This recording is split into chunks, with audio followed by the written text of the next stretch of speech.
చూస్తున్నారు. ఎందుకురా వీడి చెప్తున్నాడు అనుకోవచ్చు మీరు. మనుషులందరూ కలిసి ఉండాలి. కలిసి ఉంటేనే బలం.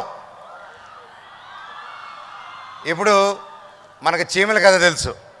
ఒక చీమ ఒంటరిగా ఉంటే అది బాగా బలహీనంగా ఉంటుంది, అది మనందరికీ తెలుసు. కానీ కొన్ని వేల చీమలు కలిసి వెళ్తే ఒక సర్పాన్నైనా పెద్ద జంతువునైనా చంపి మోసుకొని వెళ్ళగలవు. అది అది యూనిటీలో ఉన్న పవర్.